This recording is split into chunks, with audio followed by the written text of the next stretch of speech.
quiero invitarle a que usted pueda buscar en su Biblia, Primera de Pedro capítulo 2, versículo 9 al 12.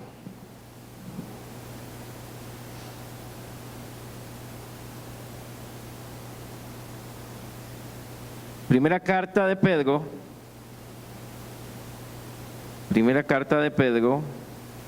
capítulo 2,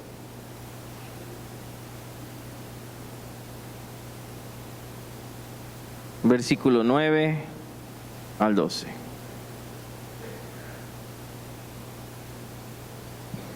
¿Cuánto lo tienen, hermanos? Leo para ustedes. Dice así: pero vosotros sois linaje escogido, real sacerdocio, nación santa, pueblo adquirido por Dios, para que anunciéis las virtudes de aquel que os llamó de las tinieblas a su luz admirable. Vosotros que en otro tiempo no erais pueblo, ahora sois pueblo de Dios. En otro tiempo no habías alcanzado misericordia, ahora pues habéis alcanzado misericordia. Amado, yo os ruego como extranjeros y peregrinos que os abstengáis de los deseos de la carne que batallan contra el alma. Mantened buena vuestra manera de vivir entre los gentiles, para que en lo que murmuran de vosotros como de malhechores, glorifiquen a Dios en el día de la visitación, al considerar vuestras buenas obras. Gloria a Dios. ¿Qué es un pueblo? Por supuesto que es un grupo de personas que se mantiene unido, ya sea por la cultura, costumbres, identidad, símbolos y otras cosas. Este pueblo se va a mantener unido por costumbres, tradiciones, me faltó esa otra palabra, ¿verdad? Símbolos, como los que tenemos acá en Costa Rica, y los que somos extranjeros también tenemos nuestras costumbres, nuestra cultura y nuestra idiosincrasia. Hay una manera de ser. Algunos países van a ser tal vez más extrovertidos, su manera de hablar, su manera de ser. Otros van a ser más introvertida, la personalidad casi como de las personas va a ser más pacífico, entre comillas, aunque eso viene cambiando, ¿verdad? Se conocía a Costa Rica como la Suiza centroamericana hace mucho tiempo, y en las poesías así se hacía ver, y también ganaba premios, ¿verdad?, de ser el país más pacífico del mundo. Ya la numeración estamos muy abajo de lo que se era hace años atrás. Pero bueno, hay una cultura, hay una idiosincrasia, hay platillos comunes, ¿verdad? El pinto, por ejemplo, las tortillas, hay cosas que son muy comunes, el café, el agua dulce, que son muy comunes en toda la región. Y si vamos a lugares tal vez como Guanacaste van a ver algunas diferencias. Sin embargo, nos une una historia, nos une una tradición, una forma de ser, unas palabras, una forma de hablar, un lenguaje, pura vida, etcétera. Nosotros como creyentes también formamos parte de un pueblo. Lo conocemos como el pueblo de Dios, y también este pueblo tiene una identidad. También tenemos nuestras palabras, también tenemos nuestra forma de ver las cosas, también tenemos nuestros símbolos importantes, como es la cruz, como es el Espíritu Santo, como es el bautismo en agua, como es la salvación. Muchas cosas tenemos en común. Como iglesia compartimos la sangre de Cristo, la salvación, el amor de Dios, la doctrina, con diversas diferencias, pero tenemos más o menos una misma línea, la fe. Compartimos muchas cosas. Y como habló nuestro hermano el domingo pasado, a veces ponemos énfasis más en las diferencias que en las cosas que nos unen. Por supuesto que vamos a ser diferentes, hermanos. En su familia, ¿Todos son iguales? Los que tienen varios hijos, todos se comportan iguales, todos dicen mamá a la orden, papá a la orden. Habrá uno más rebelde, habrá uno que cuestiona, habrá uno que hace lo contrario, habrá uno más tranquilito, habrá otro que no. Las personalidades van a ser diferentes en la familia. Los hogares de los cuales venimos son muy diferentes. Tal vez algunos vienen de hogares pobres, otros más acomodados, ¿verdad? Tuvieron oportunidades, otros tuvieron que hacer esfuerzos para salir adelante en la vida. Muy diferentes los contextos probablemente de todos. Sin embargo, su familia es su familia. Usted no la cambia porque le encontró defectos. Aunque algunos dirán quisiera, pero no, es su familia, no puede hacer nada. Usted no devuelve a sus hijos porque le encontró defectos, vamos a devolverlos, que nos traigan otros. No se puede, son nuestros. Hay que aceptarlos, hay que amarlos y hay que seguir adelante. Usted y yo no elegimos los padres con los cuales nacimos, crecimos. No los elegimos, Dios nos los dio. Algunos buenos, algunos regulares, algunos con errores, con defectos, algunos muy bonitos, muy elegantes, otros no tanto.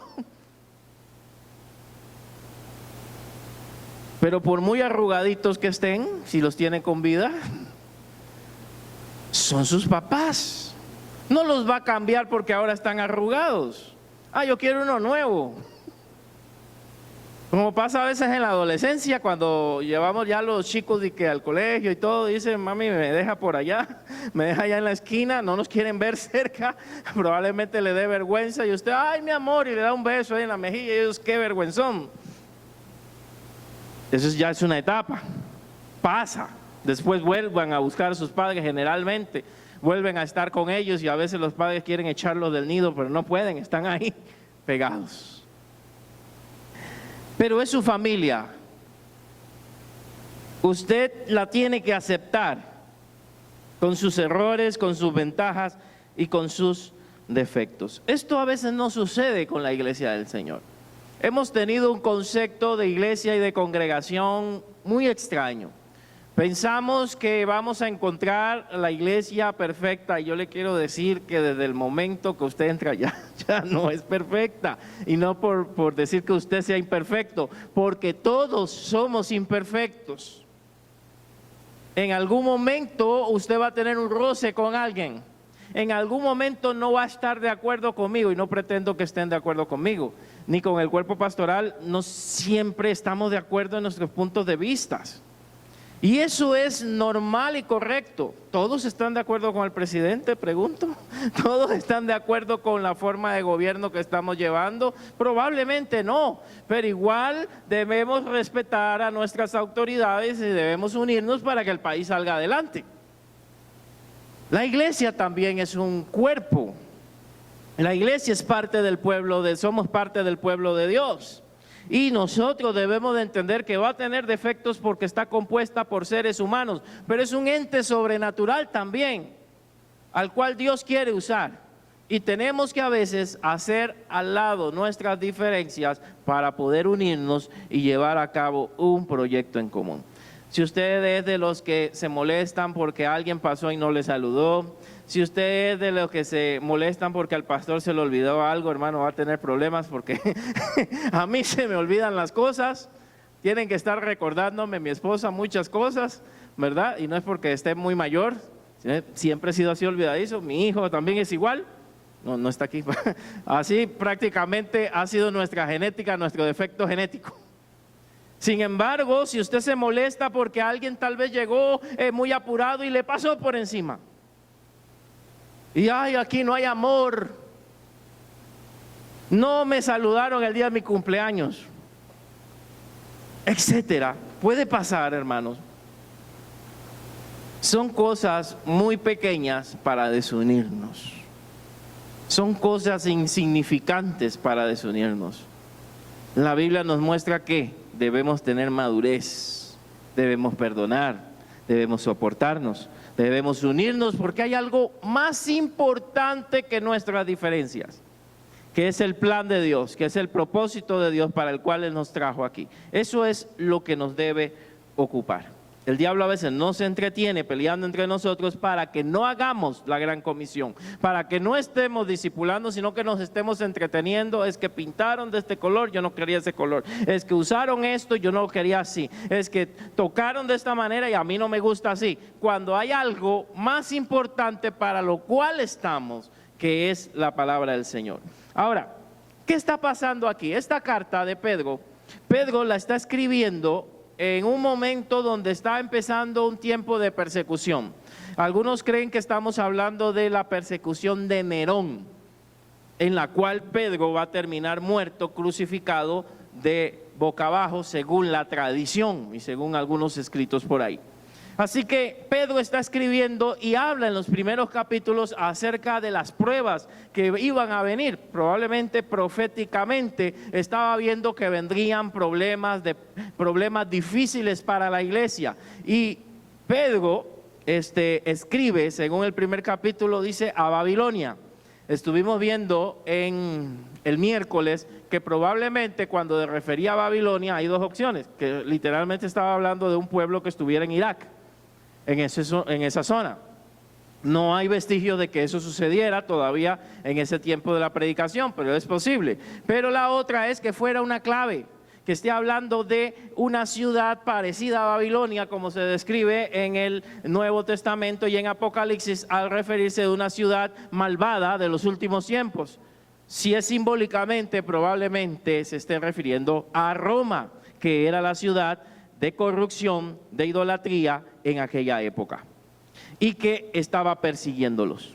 Entonces, bajo ese concepto, nosotros podemos entender que Pedro está pidiéndole a la iglesia que entienda quiénes son, que entienda para qué fueron llamados, que comprendan su propósito. Y el versículo 9 nos dice, pero vosotros sois ¿qué?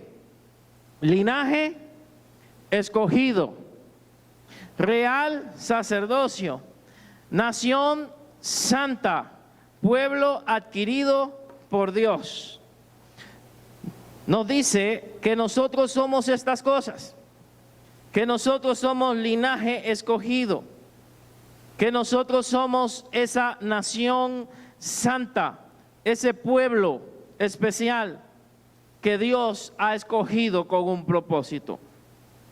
Por lo menos tres cosas podemos encontrar, aunque son cuatro. Linaje escogido, real sacerdocio, pueblo adquirido por Dios,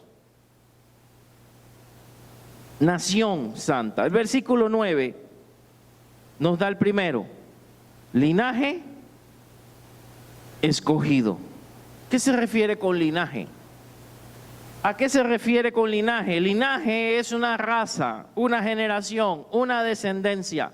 Y él se está refiriendo a que nosotros somos un pueblo que ha sido escogido, un pueblo que ha sido elegido, un pueblo que ha sido llamado. Esta frase se aplicaba, prácticamente todo este versículo se aplicaba solamente a Israel, al pueblo de Israel. Se le aplicaba al pueblo de Israel. El pueblo de Israel era la nación escogida, era ese linaje escogido. Pero aquí Pedro está diciendo, no, son ustedes. Ustedes no son cualquier cosa, ustedes son una raza escogida, ustedes son una descendencia escogida, son linaje escogido. Y aquí podríamos estudiar mucho de eso, pero quiero referirle que cuando Dios le hace la promesa a Abraham, le dice, en tu descendiente, en tu simiente haré bendita todas las naciones de la tierra. Se está refiriendo a nosotros. No solamente era para el pueblo de Israel, sino que a través de Abraham, de la fe de Abraham, iban a ser benditas todas las naciones. Y eso está hablando de la iglesia. Ya desde Génesis estaba la iglesia vista por el Señor. Ya desde Génesis estaba viendo Israel, tenía su propósito con él, pero estaba también alineando todo para nuestro llamado. Desde Génesis. Serán benditas todas las naciones de la tierra. Y en Romanos, cuando estudiaremos Romanos los miércoles más adelante, vamos a ver ahí de que nosotros somos parte del pueblo de Dios. No es que suplantamos a Israel, porque hay una posición que dice que ahora nosotros somos el Israel de Dios. No, ahí está Israel, Israel es la mata y nosotros estamos injertados a Israel. Estamos unidos, somos un pueblo. Ahora no es que somos judíos o no, o cristianos. Si un creyente se convierte, es parte de la iglesia. Si un judío se convierte, es parte de la iglesia de Cristo. Es un solo pueblo, es un solo linaje. Es una sola sangre, y no es la sangre judía, sino la sangre de Cristo que debe correr por nosotros. Una sola sangre para todos nosotros. Así que espiritualmente, desde el Génesis se está hablando de una genealogía que iba a alcanzar, una descendencia que iba a alcanzar a todas las naciones. Ya está cumplido en nosotros. Somos linaje escogido. Y aquí lo aclara en Efesios capítulo 1, versículo 4. Vamos un momentito ahí. Efesios es una carta teológica bastante profunda, como la mayoría de las cartas de Pablo. Y dice, según Él, según nos escogió en Él. ¿Cuándo? También lo vimos en Apocalipsis. Antes de la fundación del mundo, para que fuéramos santos y sin mancha delante de Él. Apocalipsis 17 dice que fuimos escogidos, fuimos escritos en el libro de la vida desde antes de la fundación del mundo. Yo sé que esto puede ir en contra de algunas teologías y pensamientos de algunos, y entiendo, porque no todos venimos de las mismas iglesias, pero la Biblia dice que Él nos escogió desde antes de la fundación del mundo. Y es lo que me dice el texto. Que mi cabeza no lo entienda, eso es mi problema mío. El texto me dice que Él ya me había visto. Él ya nos había escogido para que fuéramos santos y sin mancha delante de Él. Si nos vamos al 5, profundiza más. Por su amor nos predestinó, o sea, nos dio un destino de antemano. ¿Cuál destino? Ser adoptados hijos suyos por medio de la sangre de Jesucristo. Ya Dios nos había visto. Ya Dios sabía y conocía de nosotros. Y esto significa que no le importó nuestras fallas y nuestros errores. Eso significa que Él nos vio, aún, como dice la Escritura, siendo nosotros pecadores, Cristo murió por nosotros. Entonces no hay mérito. No es que yo me acerqué al Señor. No es que yo busqué del Señor, no es que yo me encontré al Señor como si estuviera perdido. Es que Él me llamó y Él me encontró a mí. Él me buscó como la oveja perdida, me buscó a mí. Porque ya tenía un propósito para mi vida. Usted no es cualquier persona, hermanos. Usted no es cualquier cosa. Usted no está metido en una religión. Si usted lo ve de esa manera, necesita conocer a Jesús. Usted fue elegido por Él. Usted fue escogido por Él desde antes de la fundación del mundo. ¿Y para qué nos escogió? Perdone la frase que nos usan a nosotros, para panderetear, para cantar alabanzas. Esa es parte de la adoración, pero no nos escogió para eso. Hay un plan. Hay un propósito para que usted y yo estemos aquí, aparte de la salvación. Yo le llamo doble propósito. Nos salvó y quiere que nosotros hagamos algo. Así que usted y yo, aunque no seamos judíos, somos linaje escogido por Dios.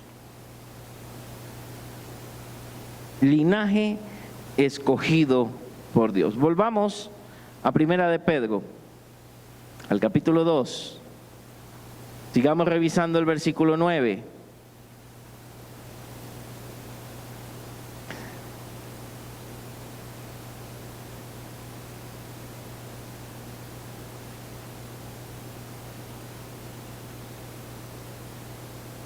Ok. Nos dice que somos nación santa. Somos una nación santa. Eso se le dijo a Israel en Deuteronomio 7:6. En Deuteronomio 7:6 se le dijo a él que había sido escogido. que había sido llamado para que fueran su pueblo. Échamele el ojo. Dice así: porque tú eres pueblo santo. Vea que Pedro se está basando en el Pentateuco para hablar acerca del propósito de la iglesia. A Israel se le dijo que era pueblo santo para Jehová tu Dios. Jehová tu Dios te ha escogido, ya vimos el tema de la escogencia, para que le seas un pueblo especial, más que todos los pueblos que están sobre la tierra. Y quiero hablar un poquito sobre esto. ¿Para qué Dios escogió a Israel? Israel, hermanos, sus referencias o sus tradiciones era idólatra también. Abraham era idólatra, venía de Ur de los Caldeos, un lugar donde había mucho conocimiento intelectual, donde existía una biblioteca muy antigua, pero también mucha idolatría. De ahí sale él. Sale prácticamente de un ambiente idolátrico. Si vemos la historia de los hijos de Israel, de los hijos de Abraham, muchos tenían tendencia a la idolatría y Dios fue corrigiéndolos y corrigiéndolos y corrigiéndolos y pidiéndoles santidad, pidiéndole que dejaran sus ídolos. Jacob sabía que sus hijos tenían ídolos y en una ocasión, cuando se le presenta el ángel de Jehová en la lucha que tiene en una noche, él le dice a ellos: prepárense y quiten los ídolos que están entre vosotros. O sea, ya él sabía que sus hijos eran idólatras. El pueblo de Israel no era la gran cosa, no era un pueblo guerrero. Para eso hubiera escogido a los griegos, para eso hubiera escogido a otras naciones que eran más fuertes. Escogió a un pueblo débil para mostrar su poder. Israel, por su fuerza, debería haber desaparecido con todo lo que ha vivido en la historia hace tiempo. Y ahí está, hermanos, siendo una nación pequeña, ahí está aportando a la ciencia, aportando a la agricultura, aportando un montón de tecnología. Y no es que estoy diciendo que estoy de acuerdo con todo lo que hace, por supuesto que no. Dios llamó a Israel para que fuera un pueblo santo. ¿Pero para qué, hermanos? Voy a adelantarme un poco a la prédica. ¿Para qué? ¿Qué propósito tenía Israel? ¿Qué tenía que hacer Israel? Hay gente que no sabe que Israel como nación tenía un propósito. Tenía que convertir a sus vecinos, tenía que hablarle a sus vecinos de Dios, a sus naciones vecinas. No era solamente exterminarlas, sí, exterminó a las más terribles para sentarse ahí porque Dios se lo permitió, pero tenía que llevar la palabra a las naciones alrededor. Israel nunca lo hizo, nunca. Tuvo que venir Jesús a la tierra y comenzó a predicarla en las fronteras de Israel. Israel nunca hizo eso. Israel nunca solo permitía que la gente se convirtiera al judaísmo bajo ciertos requisitos, pero nunca trató de ganarlos para Dios. No cumplió su propósito. Quiero preguntarle, ¿y nosotros lo estamos cumpliendo? ¿Qué pasó con Israel por no cumplir con su propósito? ¿Dónde está? Y la iglesia que no cumple con su propósito, ¿dónde termina? ¿Viste? Pero tenemos que hacernos esa pregunta. ¿A qué nos llamó el Señor? Bueno, somos nación santa. Esta palabra santa, y que aparece también para el pueblo de Israel, no está ahí de adorno. Les hablé que existe dos tipos de santidad. Está la santidad posicional. 1 Corintios capítulo 1, versículo 2 nos dicen, usted a los santos, dice Pablo en su saludo a la iglesia, a los santos llamados a ser santos. Dos tipos de santidad. La santidad que tengo cuando yo acepto a Jesús. Él me santifica y Él me aparta. La palabra santidad significa separar algo de otro lugar, apartarlo para sí. Eso es santidad. Pero también está la santidad que yo busco día tras día. Por eso usted va a encontrar dos tipos de iglesias o congregaciones. Una que va a poner énfasis en la posición. Es que yo ya acepté a Jesucristo y ya yo soy santo, ya yo soy salvo. En la posición. Y la otra que va a decir, no, yo tengo que vivir todos los días en santidad y estar buscando del Señor. Las dos cosas, hermanos, juntas. La Biblia me habla de las dos. Usted tiene una posición. Cuando usted aceptó a Jesús, Él lo santificó a usted de sus pecados pasados. Lo limpió. Pero usted, a través del Espíritu Santo, día tras día, tiene que buscar del Señor y tiene que santificarse con la ayuda del Espíritu Santo todos los días. Esa es una santidad que se busca a diario. Corintios era una iglesia santa porque Jesús murió por ellos, pero no vivían en santidad. Qué interesante contradicción. Usted lee la carta a los Corintios, era un desorden. Eran pleitos entre ellos, eran contiendas, hasta ni la cena respetaban, todo era una complicación. Pero Jesús, Pablo los llama santos en el capítulo 1, verso 2. Interesante. Y Dios a usted lo ve santo, aunque no lo sea. Por fe, porque ese es su propósito, santificarnos. Somos llamados a la santidad. ¿Qué nos dice Primera de Pedro 1:16?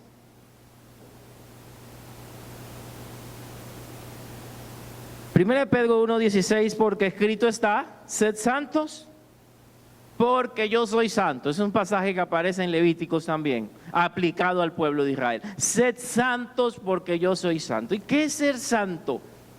Bueno, hay varias ideas. Hay personas que creen que es una persona que no peca, ¿verdad? Un santo ahí, alguien inmaculado, tradición que llevamos de la iglesia tradicional, la idea que llevamos de alguien que no falla, alguien que no peca, alguien que no tiene errores, alguien que no comete ninguna debilidad. ¿Qué será santo?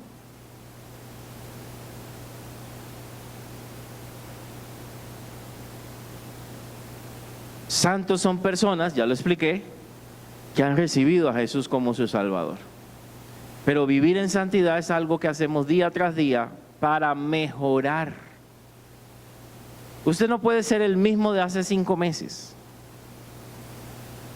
Más bien hasta un poeta dice, aquí nosotros no somos los mismos. O sea, cambiamos constantemente. Pero a veces cambiamos para mal, vamos hacia atrás.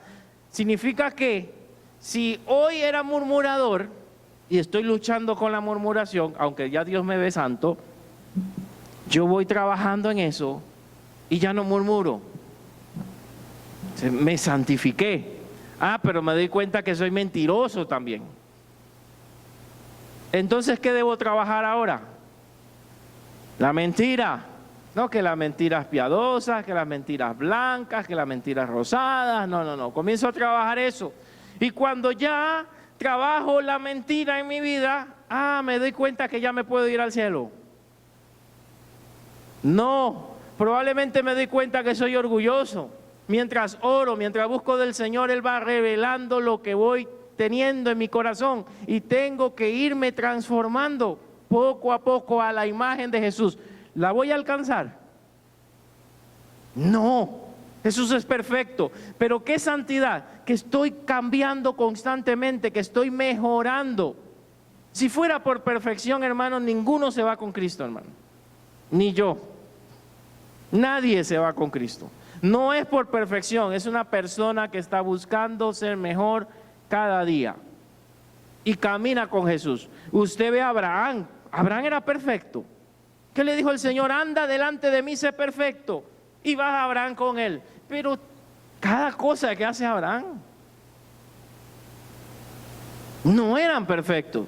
Vamos a ver Nuevo Testamento. Los apóstoles, que ahora se llaman, le dicen santos, son perfectos, eran perfectos.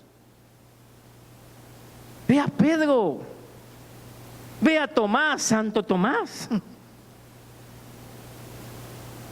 San Pedro. Sé que ese no es nuestro término, pero para que me pueda captar. Juan, Mateo, cobrador de impuestos. Tomás, incrédulo. Vimos el caso, mi prédica pasada fui yo el que la di, ¿verdad? La antepasada, ya me acordé. En el caso vimos a Felipe, vimos a Andrés, faltos de fe en la alimentación de los 5,000. Y Jesús los escogió. Judas no lo cuento porque ese sí ya estaba listo. Ese sí estaba mal desde el principio, ¿verdad? Ya no se podía reparar. Pero los demás, Jesús trabajó con ellos 3 años y medio. Y tiene que venir el Espíritu Santo al final de los 3 años y medio y saturarlos para transformarlos. Y aún transformados, Pedro cometió errores. Pablo lo regaña porque en una ocasión lo ve con una hipocresía. Estoy con los judíos, ¿verdad? Perdón, con los gentiles, como no sé si estaba comiendo ahí morcilla o qué, no creo, pero estaba comiendo algo y vienen los judíos y él se apartaba de ellos, no estoy con ellos. Y Pablo dijo, hipócrita, se lo dice en una carta. Ay, Pedro, el fundador de la iglesia, entre comillas. Pablo no le importó, lo ubicó. Le dijo la verdad y Pedro no se molestó. Pedro habla bien de él después en las últimas cartas de él. Un hombre sabio, lleno del Espíritu Santo, habla de Pablo. Hubiéramos sido nosotros, no volvemos a esa iglesia más. Me dijeron hipócrita. ¿Quién es él para decirme eso? Pero eran muy maduros. Se podían hablar fuerte porque eran personas maduras. Jesús le hablaba a los discípulos, hermanos, ¿usted cree que Jesús estaba, ay, como en la película, como Josen y todo, ay, Pedrito? ¿Cómo los trataba él a ellos? Generación incrédula. Les hablaba duro. ¿Pero por qué les hablaba así? Ellos eran los líderes futuros de la iglesia, tenían que ser hombres duros. Jesús no los andaba chineando como bebés, hermanos. A veces nosotros queremos que nos estén chineando por todo el tiempo, ¿no? En un momento crecemos y en un momento debemos ser maduros. Más si somos líderes. Somos llamados a la santidad. Nación santa. ¿Qué nos falta? ¿Qué más sigue? Pueblo adquirido por Dios. Vamos a ver si no me están engañando, si es que yo me brinqué algo. Tenemos linaje escogido, a ver. Me faltó real sacerdocio. ¿Qué era un sacerdote? Se llama sacerdotes también al pueblo de Israel en Éxodo 19, versículo 6, porque ellos tenían la función de llevar a las naciones a Dios. La palabra sacerdote se le podía conocer como constructor de puentes. ¿Puentes para quién? Acceso a Dios, llevar a otros hacia Dios y actuar como intermediario. El sacerdote actuaba como intermediario. Ahí está el pueblo, aquí estaba el sacerdote y allá estaba Dios. Y él intercedía a Dios por el pueblo. Esa era la función del sacerdote. Esa es la función del sacerdote. Cuando dice que usted es real sacerdocio, significa que también usted está en medio de la gente y de Dios. Usted puede ayudar a la gente a que encuentre ¿a quién?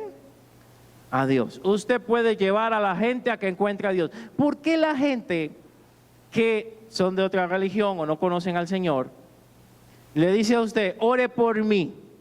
Y tal vez se burla que seas evangélico, pero siempre nos dicen, ora por mí, tengo una situación, estén orando allá en su iglesia. ¿Por qué?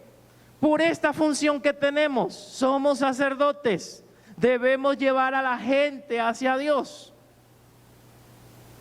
Debemos interceder por ellas, debemos hablar, orar por ellas. Oramos por los vecinos, oramos por los familiares que no conocen a Dios, oramos para que otras personas se encuentren con el Señor, servimos de intermediarios. espero que no sea que sirvamos de piedra de tropiezo, sino que sirvamos de puente, conectemos un lugar a otro. Eso es puente, eso es sacerdote, servir de puente para que la gente encuentre a Dios. Por eso que Jesús también es considerado nuestro sumo sacerdote, nos lleva a Dios. Ahora sí, fui yo el que las movía al revés. La volvemos a repetir, ¿no? No. Bueno, ya saben, usted lo ordena. Digamos que fue mi versión. Y la siguiente es pueblo adquirido por Dios.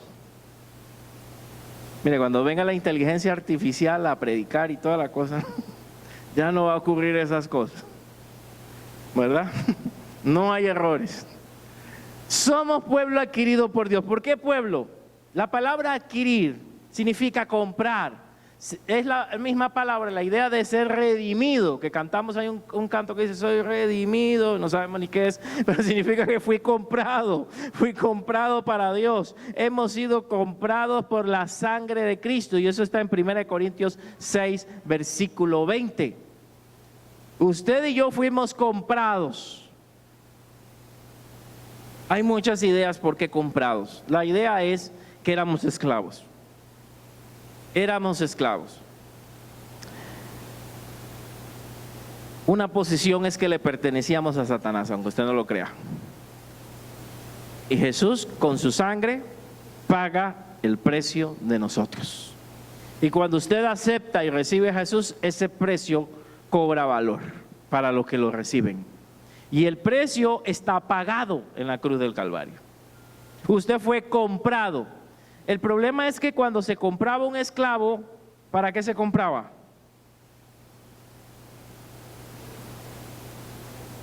Si Jesús nos compró, ¿para qué nos compró? El esclavo se compraba para que siguiera siendo esclavo. ¿Qué le parece? Pero ahora, digamos, cuando llegaba el comprador y veía a alguien que lo estaban maltratando, y uy, pobrecito, que no sé qué, yo lo compro.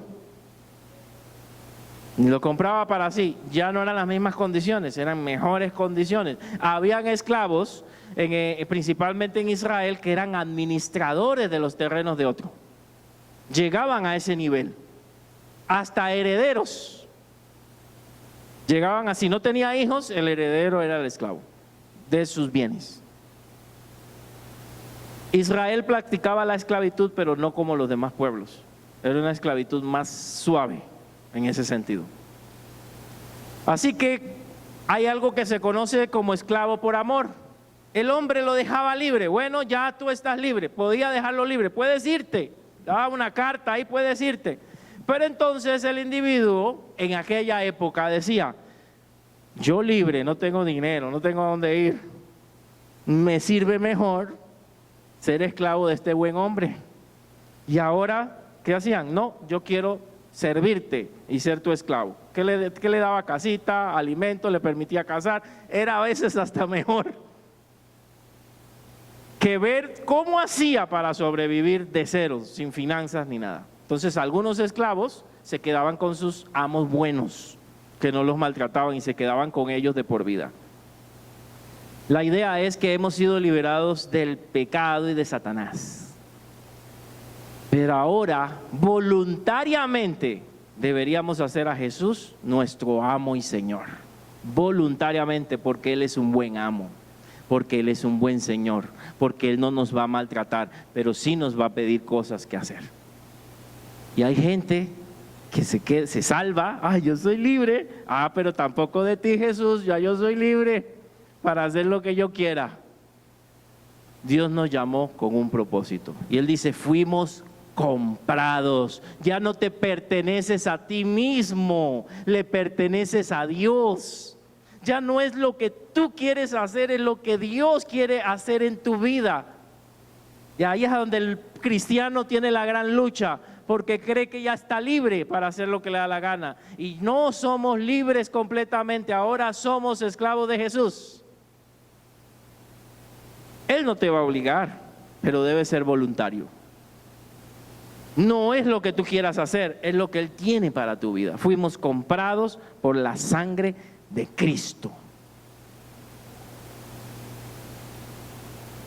Ahora, ¿para qué, hermanos?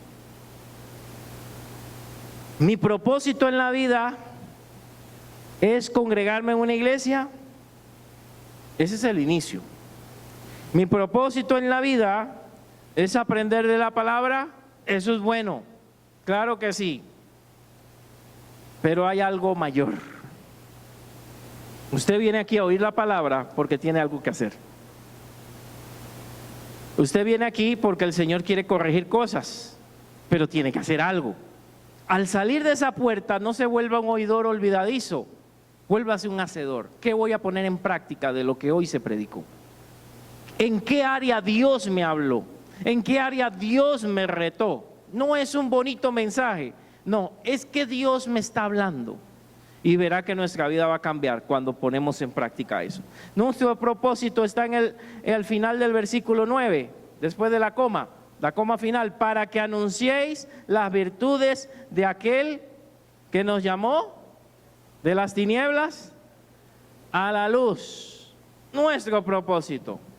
Ya vimos la identidad. Todo pueblo tiene una identidad. Sabemos distinguir al pueblo tico del panameño. Del momento que pasa usted la frontera es otra historia, ¿verdad? Eso se distingue. O si va a las otras fronteras también se distingue, ¿verdad? Es totalmente distinto. Nuestro propósito, ¿cuál es? Anunciar las virtudes de aquel. ¿Qué es una virtud? Las cualidades. ¿Qué cualidad tiene Jesús? ¿Qué ha hecho Jesús por tu vida? ¿Te ha respondido algo? ¿Te ha contestado algo? Y si no hubiera hecho nada, te ha salvado. Te ha dado salvación. ¿Y qué es lo que debes hacer tú? Anunciar las virtudes, contarle a otros de Jesús. Mira, Jesús ha sido bueno en mi vida. Mira, estuve enfermo y Él me ayudó. Mira, estuve en esta crisis y Él me levantó. Mira, cuando mi vida no tenía a Cristo, yo me encontraba de esta manera. Ahora siento gozo, ahora siento paz. No necesitas ser un gran evangelista para eso. Podés contárselo a las personas que te rodean. A eso te llamó el Señor. Aquí te alimentas, aquí recibes entrenamiento, aquí recibes palabra para llevarla a otros.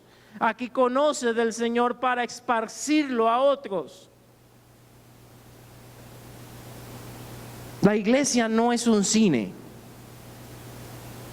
Yo lo veo más como un lugar de entrenamiento. Y sí, a veces hay que reparar, ¿verdad? A veces hay que ayudar, a veces hay que reparar a los que vienen heridos, es tal vez más como un hospital, pero la idea es que salga sano y que salga y que recomiende el hospital a otro que está enfermo. Esa es la idea. Cuando usted va a un restaurante y come y le gustó la comida, ¿qué hace? Una, vuelve al lugar, y dos, lo recomienda. Mira, allá hacen un chop suey, pero riquísimo, ¿verdad?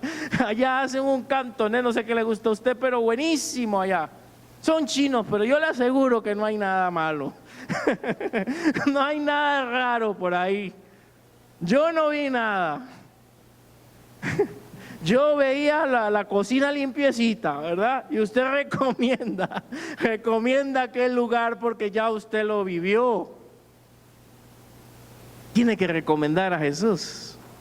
Tiene que presentar a Jesús. ¿Qué hizo la mujer samaritana? Estuvo un ratito con Jesús y quedó impresionada y salió corriendo a hablarle a todos los hombres que había encontrado al Mesías. Es anunciar las virtudes de aquel. Recuerde, si se le olvidó, que nos llamó de a dónde estábamos, de las tinieblas a su luz admirable. ¿Ok? Ese es nuestro propósito.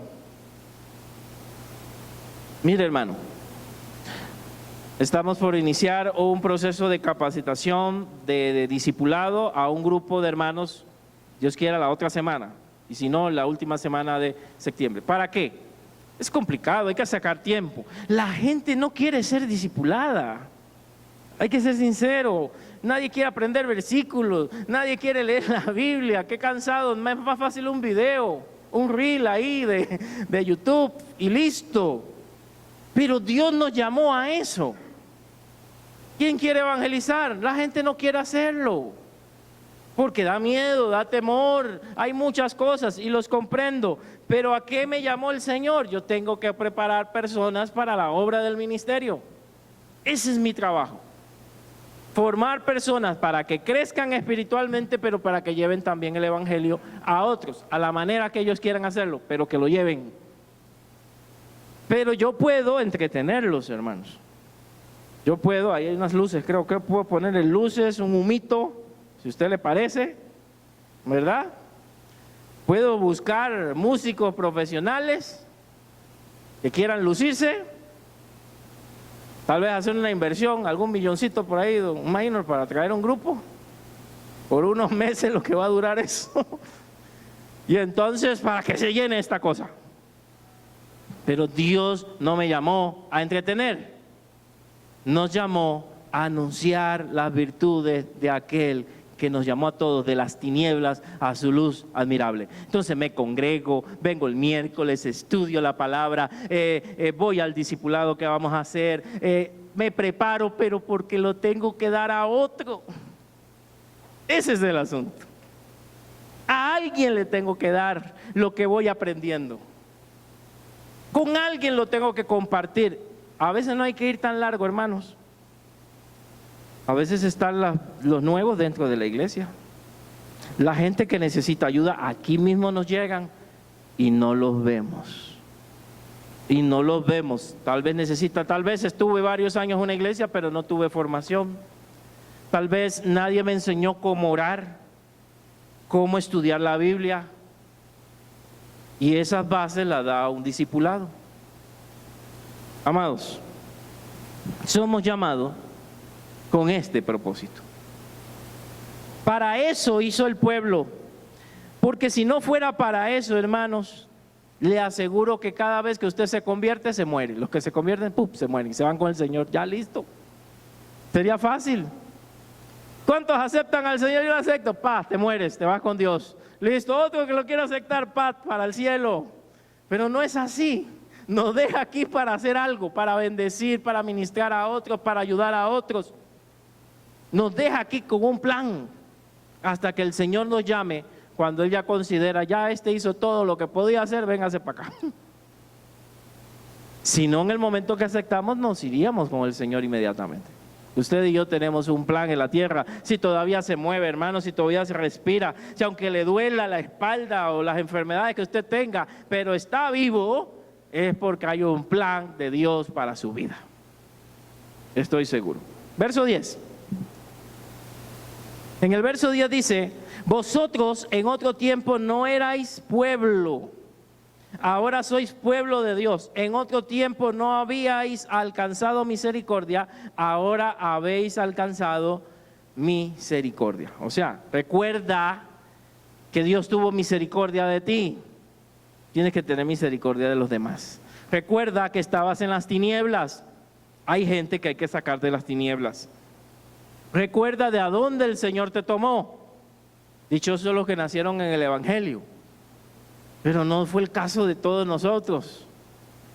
Algunos pasaron por el mundial, pasaron por distintos lugares peligrosos hasta que el Señor lo llamó. Su vida tal vez no estaba de la mejor manera hasta que el Señor le llamó y tuvo misericordia de nosotros.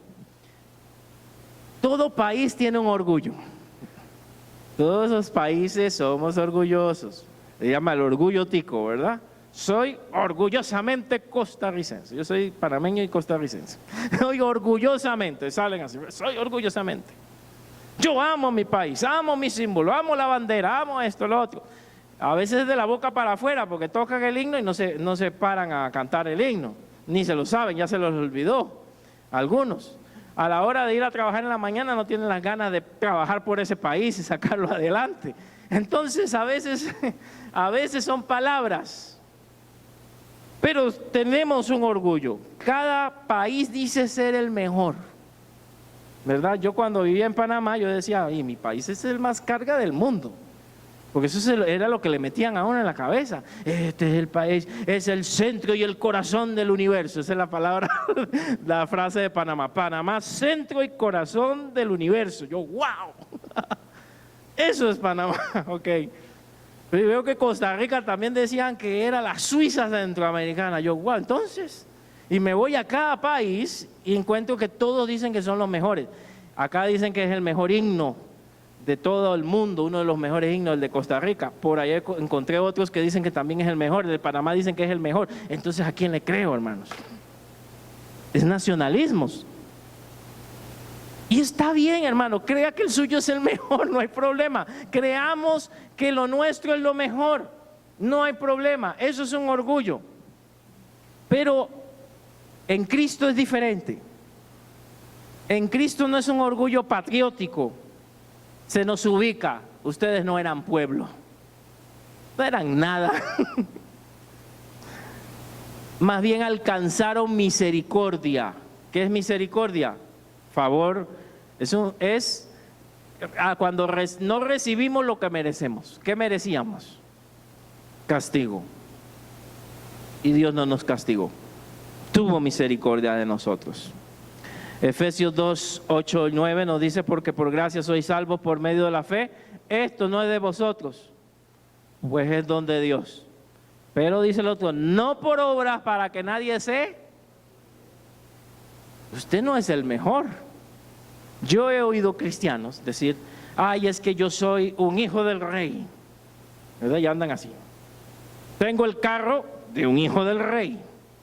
Tengo el trabajo de un hijo del rey. Hasta van viendo, voy a ver si está en la iglesia de un hijo del rey, ¿verdad? Y tienen esa idea que no es del todo falsa, pero mal empleada. Creen que el dinero y la posición porque son hijos del rey. No éramos nada. No es por tus obras, no es por tus méritos, no es por tus habilidades, es por la gracia de Dios que alcanzamos misericordia. Sí, usted es un hijo del rey, pero no para rajar. Usted es un hijo del rey para ser embajador de ese reino. Y qué feo, porque mucho tiempo todavía iba el creyente con su Biblia debajo del brazo. ¿Para dónde va? Y para la iglesia, no como tú. Había ese orgullo.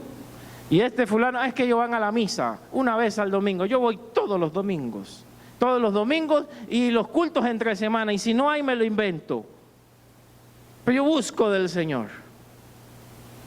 Oiga, ahora los católicos nos ganan, hermanos, perdón, ahí en secreto, que nadie se dé cuenta. Van más a misa que los evangélicos. Si fuera la salvación por eso, estamos listos. No, hermanos, usted no debe mostrarse orgulloso por ser parte del pueblo de Dios. Sí, debe sentirse bien porque Dios lo escogió, porque Dios lo eligió, pero no es para mirar a la gente debajo del hombro, es para tener misericordia de ellos. No es para decir, ay, yo no soy como este. ¿Se acuerda el fariseo que decía, que entraba a orar y decía, yo no soy como este publicano, pecador, Señor, gracias que no soy como estos hombres? Esa era la oración de él. Y el otro, el publicano, no atrevía ni mirar el rostro. Señor, sé propicio a mi pecador. Y dice Jesús, el que fue justificado fue ese publicano, ese ladrón, porque un publicano era un ladrón, cobrador de impuestos, cobraba más caro, ¿verdad? Pero se sentía mal, mientras que el otro con su religiosidad pensaba que estaba muy bien. No se crea, hermano, la última Coca-Cola del desierto, hermano. No se crea el más importante por ser evangélico, no. Somos elegidos, sí, pero no para restregárselo a la gente, sino para anunciar el evangelio. Yo voy a la iglesia, tú ni siquiera vas a ningún lado. Eso no es el punto. No éramos pueblo, ahora hemos alcanzado misericordia. Y el último, hermanos, no digan amén, hermano, me voy a sentir mal. 11. Amados, os ruego como a extranjeros y peregrinos. Nos dice que formamos parte de una nación, pero ahora me está diciendo que somos extranjeros. Y eso a mí me duele, ¿verdad? Recordar que soy extranjero. Extranjeros y peregrinos. Recuerda que eres un extranjero. ¿Qué quiere decir eso? Que aunque usted se denomine costarricense y yo panatico, hermanos, no somos de esta tierra. Esta no es nuestra verdadera tierra. Somos peregrinos, vamos de paso. No vamos a estar aquí para siempre y tiene que tenerlo presente. Tiene que ver el reino de Dios de forma más amplia, no solamente de una forma nacionalista. Somos peregrinos y extranjeros según el versículo 11. Se nos dice en Hebreos 11:13 que Abraham y los hombres de la Biblia se veían también a sí mismos como peregrinos y extranjeros sobre esa tierra prometida. No se aferraron a la tierra porque nunca la tuvieron, solo estuvieron ahí como extranjeros, por fe, pensando que su familia algún día la obtendrían. Quiere decir que somos pasajeros también.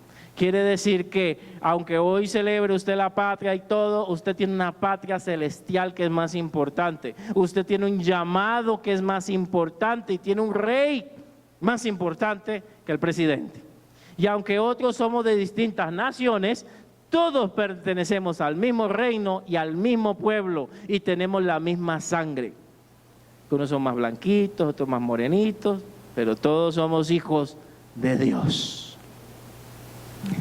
En esta tierra solo somos peregrinos. ¿Y por qué lo dice? Para que no te aferres mucho a esta tierra, para que te abstengas de las pasiones carnales. Eso pasa. Los deseos carnales son temporales. No te aferres a eso. Y el versículo, el mismo versículo 11 dice, abstengáis de los deseos carnales. ¿Qué pasa con los deseos de la carne?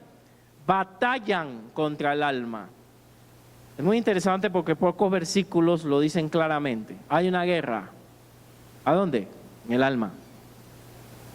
Usted quiere hacer algo espiritual y la carne lo jala a algo carnal. Y eso es diario. Es más, el peor enemigo suyo no es el diablo. La gente que el diablo te reprendo. Hermano, ¿qué le pasó? El diablo me tentó. Tu carne. El problema lo tenemos nosotros, los deseos que habitan en nosotros y que luchan todos los días por llevarnos al pecado. Absténgase de eso. ¿Qué es abstenerse?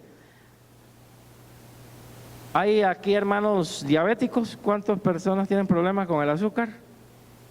Solo 1, 2, 3... Y ahí va, yo seguro que no le creo que hayan 3 aquí, tienen que haber más. Ok. ¿Qué es abstenerse? Sencillo, cuando usted va ahí a la panadería y ve esos postres deliciosos, llenos de miel, ¿verdad? Y usted dice, qué bueno comerme uno de esos yo solito. ¿Ah? Pero usted sabe que va a tener problemas con el azúcar. Y está la lucha ahí, porque usted, qué rico, ya se lo imagina ahí en el plato, ya se lo imagina comiéndoselo, ya se lo imagina, ¿verdad?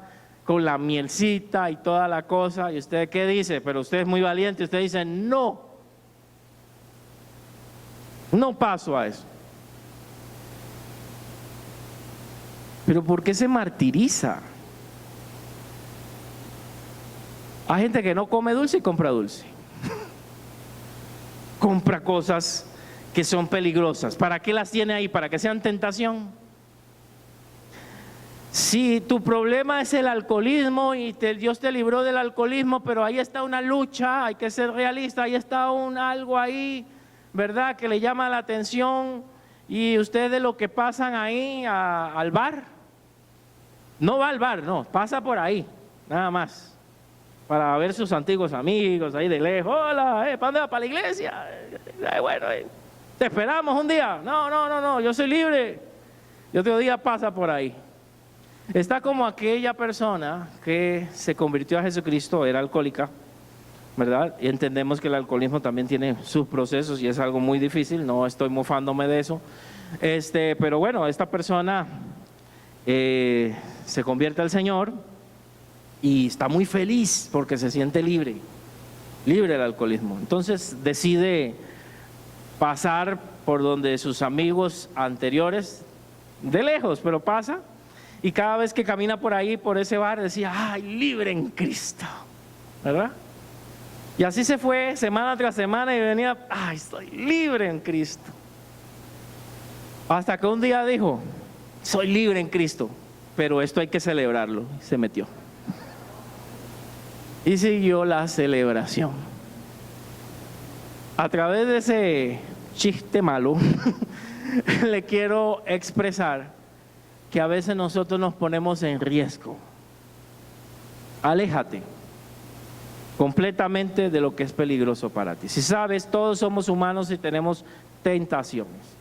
Sea la televisión, sea la música, sea, no sé, hay gente que cuando suenan los tambores el cuerpo se le comienza a mover, ¿verdad? Y se recuerda de aquellos ambientes en los cuales Dios lo sacó. Entonces tenga cuidado, ¿qué música escucha? No soy legalista, pero ¿qué estás escuchando? ¿Qué letra escuchas? Depresiva, que te anima, romántica, ¿qué es lo que escuchas? Te edifica, te bendice. ¿A qué te lleva eso? Hay que tener cuidado.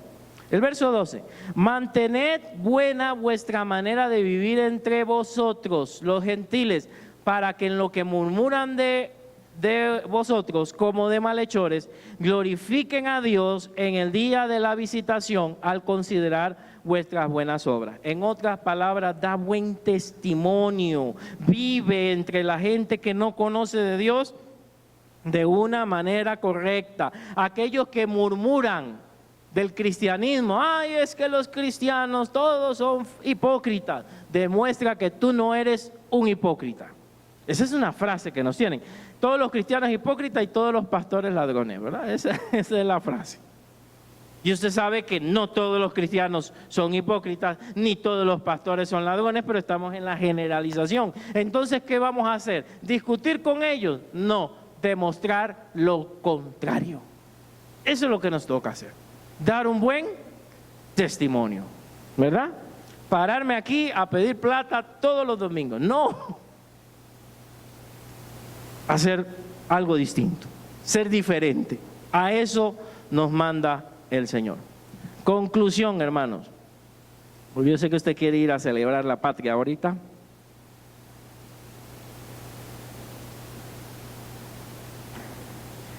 Nosotros tenemos una identidad como nación.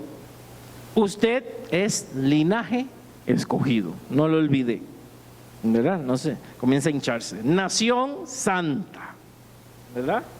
Real sacerdocio, o sea, un sacerdote de la realeza. Une las dos ideas, real sacerdocio. Usted es un intercesor. Usted es una persona que conecta, que abre puentes a otra persona. No que se los cierra, hay gente que derriba puentes.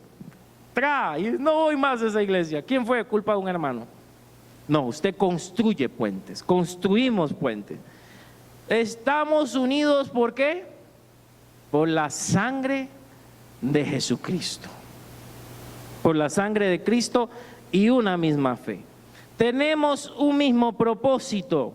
¿Cuál es? Anunciar las virtudes de Cristo. Si no está de acuerdo con algo que hacemos, déjeme decirle que estamos de acuerdo en la misma fe, estamos de acuerdo en el mismo propósito. Eso es lo que nos debe unir, la misma meta, que es anunciar las virtudes de Cristo. Y tenemos la misma responsabilidad. Todo ciudadano, si no lo sabía, por ley, aunque usted no lo sepa, tiene responsabilidades con su país. Trabajar, por ejemplo, es una responsabilidad con su país, ¿verdad? Pagar los impuestos, por ejemplo, es una responsabilidad con su país, aunque no nos guste y nos molestamos por lo alto que vienen, es nuestra responsabilidad. Hay responsabilidades que cumplir, hay derechos y hay responsabilidades. Siempre nos gustan más, ¿cuáles? Los derechos, por supuesto, pero también hay responsabilidades. En Cristo también no solamente es bendición, también yo tengo responsabilidades. También hay cosas que el Señor me pide y una de ellas es dar buen testimonio para que nadie hable de nosotros. A eso somos llamados. Así que, amado, usted y yo, sí, hemos sido escogidos, somos parte de un pueblo especial, somos esa nación santa, somos ese real sacerdocio y Dios tiene un plan y un propósito para con nosotros.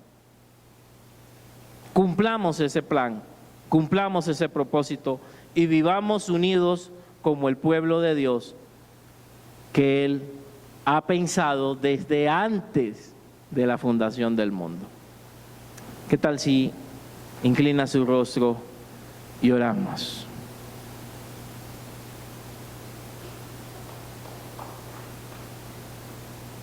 Amante Padre Celestial, queremos darte gloria, honra y alabanza, Señor. Tú nos has traído aquí a todos con un propósito. Personas de distintos trasfondos.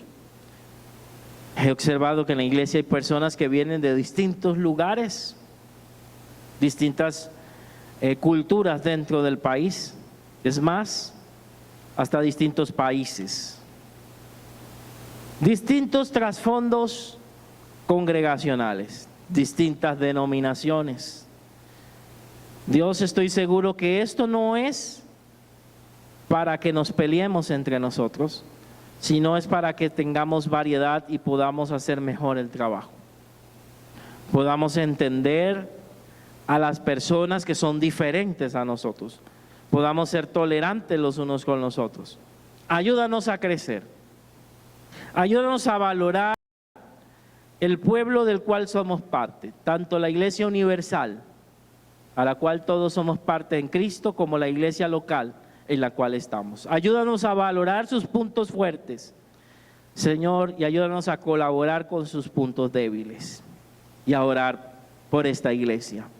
Ayúdanos también, Señor, a entender que tenemos un propósito y que más que pelearnos por cuestiones triviales, Señor, cuestiones que no son tan importantes, tú nos has llamado, Padre, a hacer un trabajo de evangelización y un trabajo de discipulado. Ayúdanos a poder cumplirlo. Ayúdanos a poder colaborar de alguna forma u otra, aunque no sea evangelista. Ayúdanos a poder difundir el evangelio, Señor, como la mujer samaritana, aunque ella no era profesional, pudo contar las maravillas de Jesús.